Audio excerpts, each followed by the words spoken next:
Hi everyone, welcome to Outdoor Bound TV. I'm Kurt Walbeck. If you're a walleye or bass fisherman, you've more than likely heard of Rainy Lake. It's one of the boundary waters between northern Minnesota and Ontario, Canada. Part of the lake falls within Voyageurs National Park, so it has some pretty deep roots in this nation's history. But it's also a fantastic multi-species fishery, and we're going to check that out right now.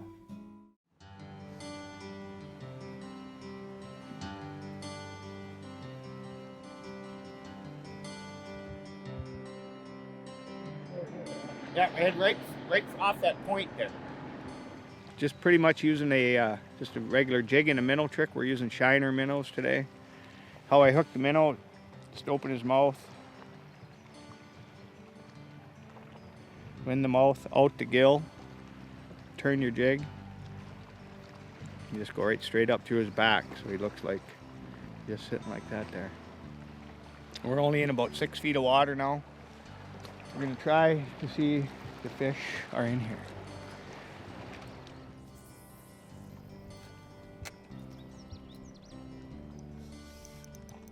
A big one?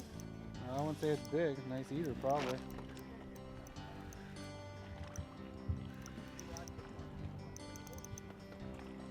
I think we got a smallmouth. We do. It's coughing up stuff.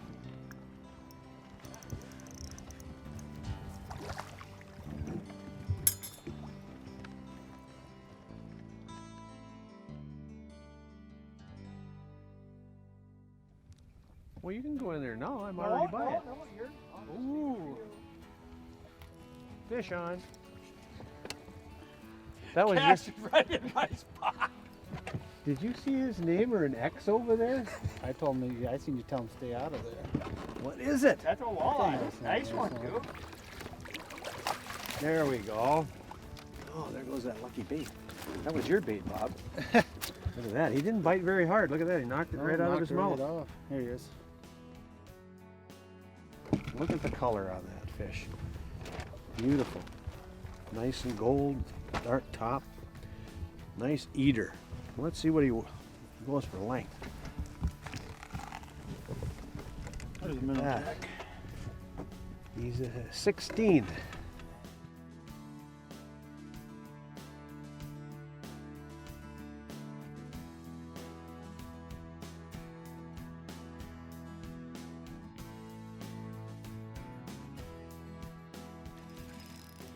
Ooh, this is a nice one. Is it? No. All right, the doubles. Look at the, Bob, I need the net. Look at the size of this one. Oh, we got a big gator. I'll keep him away from you. Oh. Look at that bruiser. We better go get Uncle Jack's next. Yeah.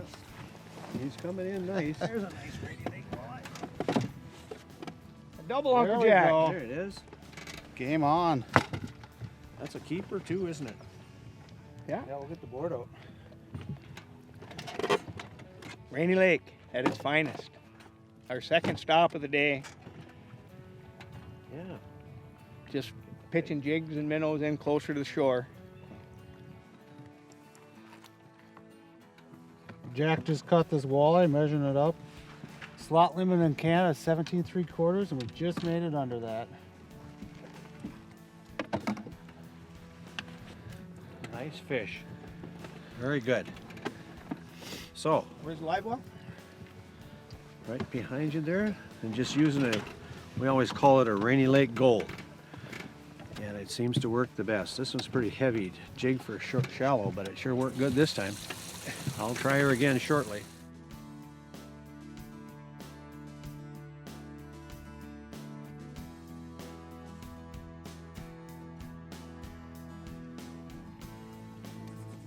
I'm gonna turn us. You're gonna get. Oh, you're gonna go that way?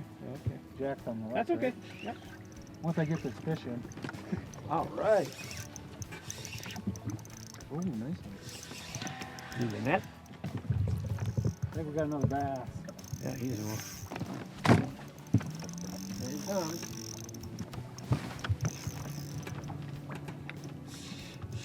Oh, a nice one.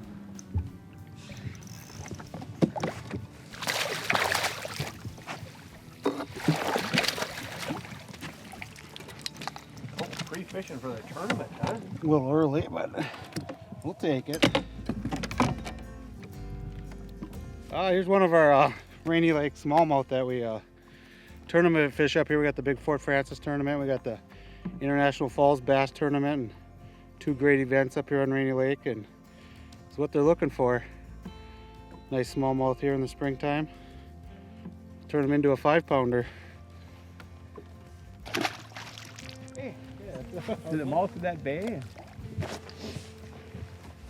The fish will be in here somewhere, hopefully. And when you find one, you should find 1,000 of them. There's one. Nice one. There's a nice fish there. Just stay off this rock pile, Bob, or we're going to get in trouble. I think it's a smallmouth. I'm a good boat captain. Yeah, that's a nice smallmouth.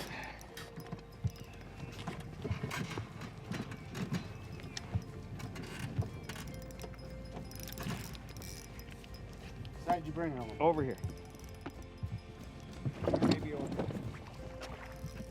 He's playing you.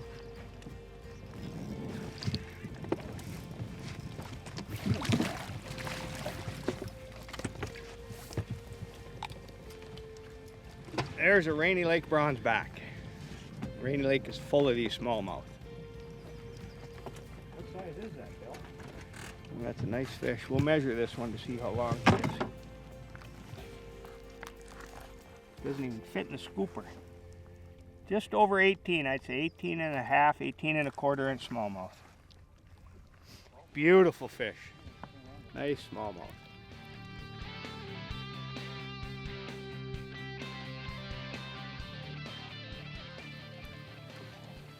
This is what it's all about. Fishing Wilderness Lake.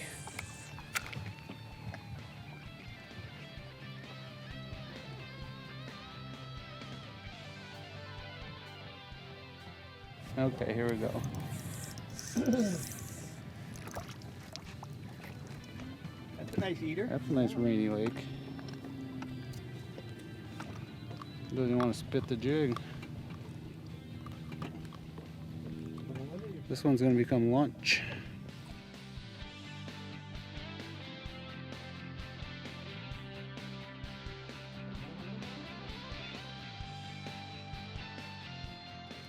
He's got some shoulders, huh? That's a nice fish. Need a net for that one? No, I don't need the net. Just a regular old Rainy Lake walleye.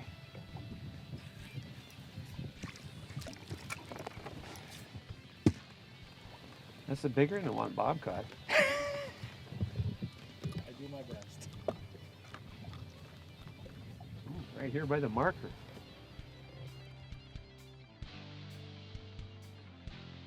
Good eating fish there. We're looking for a little bit bigger fish now. We got plenty for shore lunch, so we're gonna go look for some bigger fish here in a minute. Outdoor Bound TV is brought to you by Mission Crossbows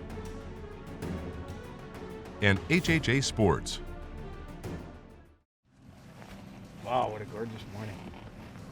Hang on, here we go.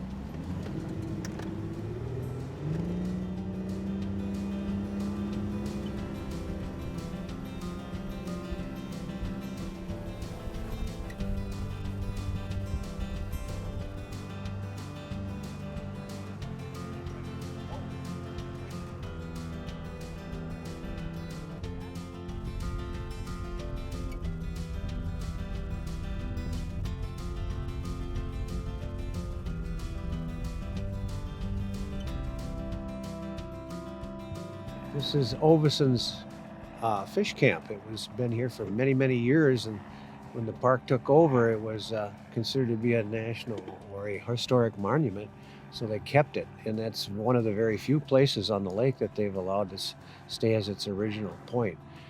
You'll see that there's a ice house available, and the docks are all been replaced by the Park Service, but this place was here since as long as I have been on the lake, and that's many, many years, back in the 60s, and it was still here, and caught a lot of fish. There was a lot of nets on the lake at that time. Oveson's was a big premier fisherman.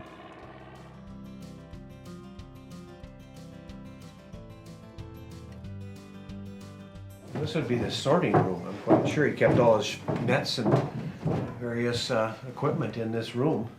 But that the hoist outside there is what they pulled the boxes of fish out onto the. And this is an insulated one. It's probably where they stored fish and then transported them back to International Falls to be railroaded to Chicago and out east. At that point in time, there's northern pike would be the big one, and then the walleyes, of course, and tulipy and whitefish. And the lake was pretty well stocked with those at that point in time.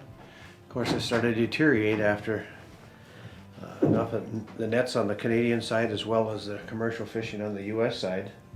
And it takes so long for the fish to mature here in this lake because of the cold winters that it takes, it kept depleting that supply, and finally the conservation tracking it said that it was time for those nets to be taken off the lake, and they bought all of the commercial licenses back off the lake, except a very few, and now the Park Service only has one left. Joe Arnold is the fisherman, and he catches tulipy and sells them in town at his little shop and for smoked fish. He does a wonderful job, but he's got the last license on the lake for netting.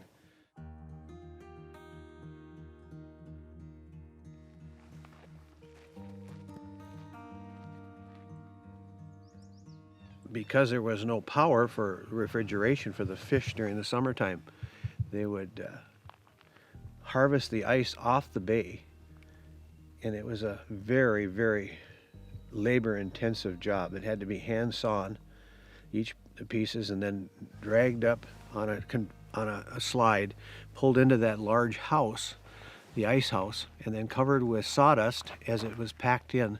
So the blocks would not freeze together. They put a layer of sawdust, then another block, and it was all hand done, very difficult, dangerous work. This block ice would be 100 pounds or better. And then they would chop that up in the summertime and use it to ice the fish up when they transported them back to International Falls and then beyond. And that's the only way you could preserve the fish. And most of the fish were just gut and gilled. They were cleaned that way and sold in the round to the processors. And then they would move them out by either rail or by truck at that point. And that's how he did his work. And it was all handwork. Everything. There wasn't anything that was machine operated to speak of other than the motors that they used to go up and down the lake. Very little to do it in that case. So he worked very hard here. It was a hard life. We're on the U.S. side today, on the inside channel. The main lake is out to the north, and if you gaze across right where we are now, you're looking into Canada. All those small islands and then beyond is all Canadian water. And this was a main route for the voyagers going to Hudson Bay. They would leave Quebec, Montreal, and then they'd paddle all the way across the Great Lakes, go up the Pigeon River, the Grand Portage, and then get into the river system and move all the way across. And this would be the route they would take all the way up to Lake of the Woods, then Lake Winnipeg, and on beyond for the fur trade. Very, very isolated area. Was a very isolated lake.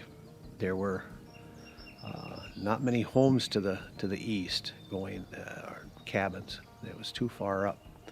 And then finally the motors became more reliable and people could get out further and make a day trip versus being gone for 3 or 4 days at a time just to get to where you were going. So now with the big modern day motors, it's a day trip. Just about any place on the lake you can go out and come back. But when I was growing up, that was a big feat to be able to do that. I worked as a cabin dock boy for a Totem Pole Lodge on Cap Togama, which is the next lake down. This lake does, Cap Togama does, water from Cap Togama does dump into Rainy Lake and then beyond goes to Hudson Bay eventually. But that was also an isolated lake, but it had many more resorts because it had access on the south side of it. This one does not, and it never will with the park now, keeping it primitive. But in all cases, it's a very rocky lake. It's very unforgiving on lower units on boats or the bottoms of boats. And in most cases, that's anybody that travels the lake will give you an idea that they've lost or had a bad experience with a rock on a point or one that wasn't supposed to be there.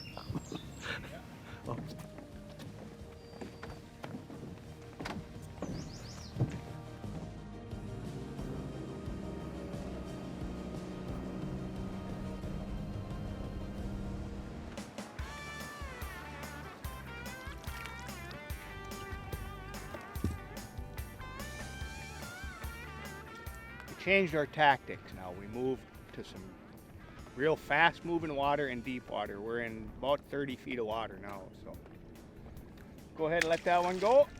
Catch a bunch more.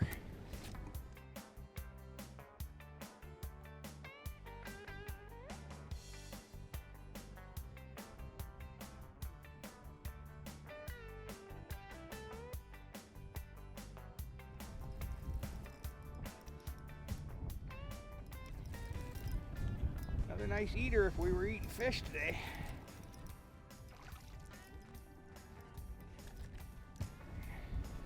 These are just beautiful fish. We're just on the edge of the current break here. There's a little eddy. That's what we're fishing in. We're trying to stay in between 25 and 30 feet of water. It's a little bit, the fish are kind of resting up after the spawn. So they're just laying in here. And these ones here are mostly all males. We haven't found any bigger females yet. And we're trying to stay as vertical as possible when we're jigging in here. If you see when we're jigging, we're trying to stay straight up and down and just slip down with the current, then move back up just slowly. These fish, when they're sitting in the river here, the current is coming this way, they're all facing into the current. When we come by them, we want to be as vertical as possible and try to hit them right on the nose so they see the bait and the jigs coming down.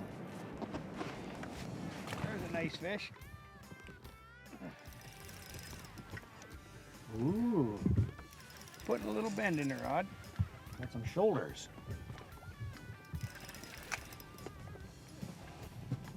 Ooh, I need the net, Bob. That's what we're looking for. There we go.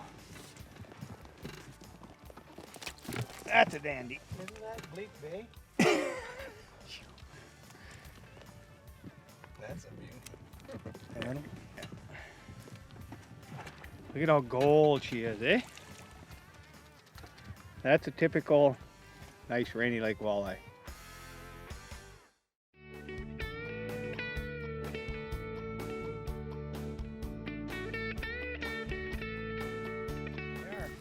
A Rainy Lake catch for the day.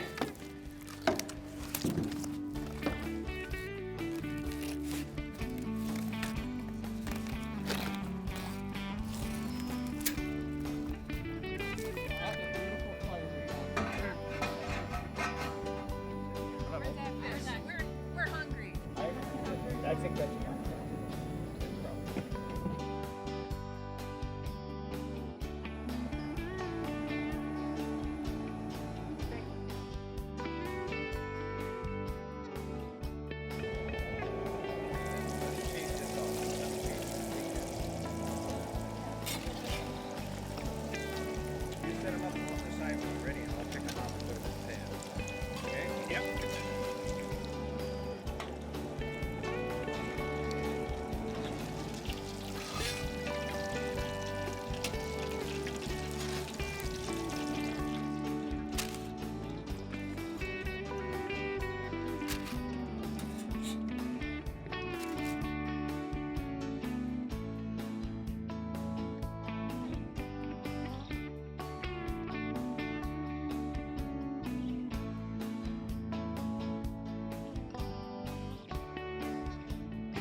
Outdoor Bound TV is brought to you by Real Deal Mineral and Mountain Dew. Hey everyone, thanks for joining us on today's show from Rainy Lake, Minnesota. Have you missed an episode or two of Outdoor Bound TV? Well, don't worry about it. Go to your computer, log on to YouTube, Type in Outdoor Bound TV, and all of our past episodes are right there on the Outdoor Bound TV YouTube channel. While you're there, click on the subscribe button, and every week, every new episode will drop right into your email bucket. And we hope that you'll join us again here next week, when we'll bring you more great hunting and fishing action from around the US, around Canada, and around the world, right here on Outdoor Bound TV. Outdoor Bound TV is brought to you by Suffix and BMC Hooks. If it'd been July, I'd have been in the Speedo, so. That would not have been fit for television. Let's go to the spot where the fish are. Oh, we lost them. Oh, sorry. And you know, I don't know what else to say. I got to get back in here. Remember, it wasn't the brochure. No wonder why your guide canceled for the day and you had to pick me up. If I'd have known what I was in for.